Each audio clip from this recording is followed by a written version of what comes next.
Welcome back to our class. We were doing control and coordination, and today we will in plants. So how plants move. So what are the types of movements that we have discussed, and we will continue with today. Our main focus will be on the coordination.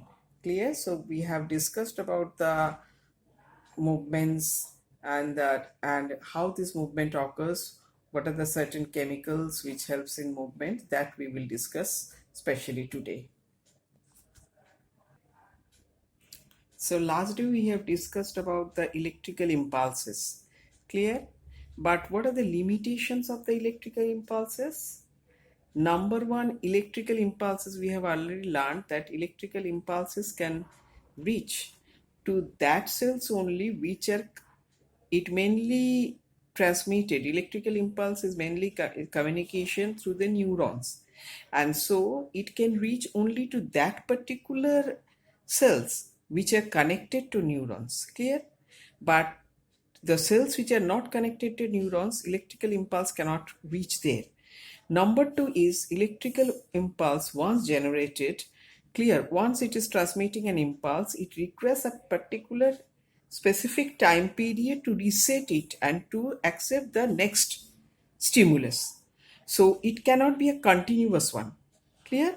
Once electrical impulse is getting it stimulus, receiving the stimulus, it is transmitting the stimulus, a brief period of time is required to reset and receive the another stimulus, so it cannot be continuous.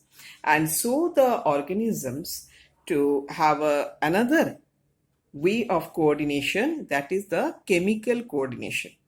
So apart from electrical coordination, there is another way of coordination, that is chemical coordination. And what happens in these, certain cells are there, they release certain chemical compounds, and these chemical compounds diffuse outside the cell. Now there are certain cells which have the on their surface the receptors of these compounds, and when these receptors act with this compound, those cells get stimulated and they transmit this message, and likewise it get transmitted. So it is very easy to transmit a huge surface, or clear, it does not require any special connection. And another thing is that, but it is comparatively slower than the electrical impulse. It is not as fast as the electrical impulse. And what is this chemical? Of course we know it is the hormones. Clear? Now hormones are the particular chemicals which are synthesized in a particular area, certain cells of particular area, and they diffuses and they moves to other certain area where they acts. Here is an activity. A cardboard box is there, a conical flask is there, water is put into it, a small plant is grown there, and on the one side it is open, and there is a window where from the light is coming. So after few days what we will see, that the plant is bending towards the light. Clear? So this we have learned, this is phototropic movement. Clear? But there are certain questions in the activity we'll see. What are the questions? This is that, will this, have you seen the older parts growing towards the light? There is a question you will see, that is the older part growing towards the light? No, you can see that older parts is straight enough. Clear? It is not going towards the light, but the younger newly growing parts are actually moving towards the light. Clear? Next question is there any difference in growth which is moving towards the light? If you see closely, you will see that this portion is much longer than this portion. Clear? So there is a difference in growth. So first of all, the question is whether the older parts is moving towards the light. The answer will be no, the older parts is not moving towards the light. It is basically the younger newly growing part actually moving towards the light. Next is the question is there any difference in growth which is moving towards the light? Yes, obviously. You will see, if you observe closely in such plants, you will see that this portion is more longer than this portion. Clear? The portion towards the light is shorter and the portion away from the light is longer. Clear? So what we are concluding here, actually we are concluding that it is a tropic movement, and this tropic movement is the phototropic movement, and this phototropic movement is occurring due to differences in growth. Clear? Because these younger parts are growing and there is differences in growth which is helping the plant to bend.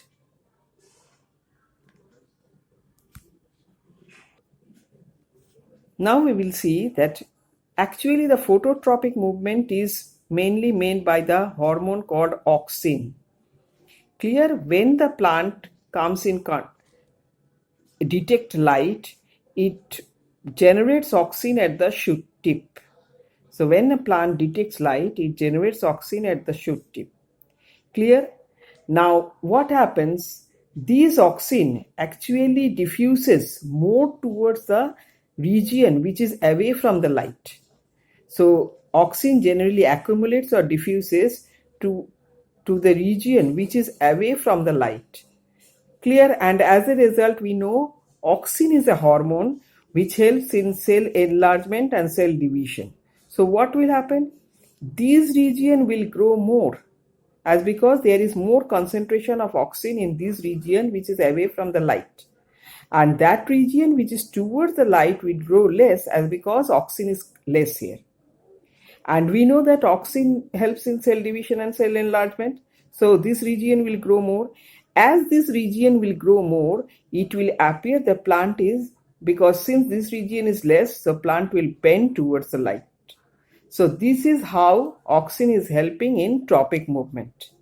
So one of the most important plant hormone is auxin, and this is how auxin is helping in the tropic movement. So what happened? First of all, when the plant detect light, it generates auxin at the shoot tip. Now this auxin gradually starts on diffusing on the region of which is away from the light, that is the shady region, and it very less auxin is there in the region which is towards the light. Clear? And shoot tip. So as this auxin accumulates in the region which is away from the light, this region grows much. The growth rate in this region is much higher than the growth rate of that region which is towards the light, because there is very less auxin here. So as a result, the plant appears to be bent. Same thing happens when the plant, we have learned that in P the tendril twines the support. In P the tendril, so if this is a support, it will twine it. Same thing happens, the region which is attached to the support, the auxin diffuses to the region which is away from the support.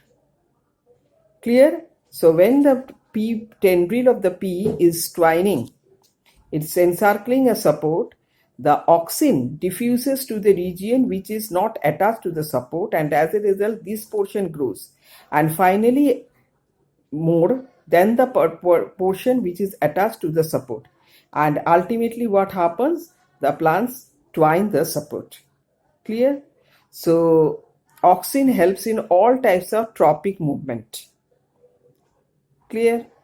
So what are the functions of auxin? It helps in all types of tropic movement. It helps in cell division. It helps in cell enlargement. It also helps in the apical dominance, that is the apex of the plant grows longer, the plants become tall. So that apex, growth of the apex is also regulated by the auxin. Clear? So, and fruit development, that's parthenocarpic seedless fruit development, all these are the functions of the auxin. So auxin, we have already learned, helps in cell division, cell enlargement, apical dominance. Another hormone is there in plant, that is called gibberellin. It is called gibberellin. Clear? Gibberellin helps in elongation of the stem. Clear? When the stem elongates, that elongation of the stem is by gibberellin. Clear? It helps in breaking the dormancy. We know that after the formation of seed, there is a period when the seed does not germinate, even if we provide the conditions for the germination. That is called dormancy. So breaking of seed dormancy is by gibberellin. Clear?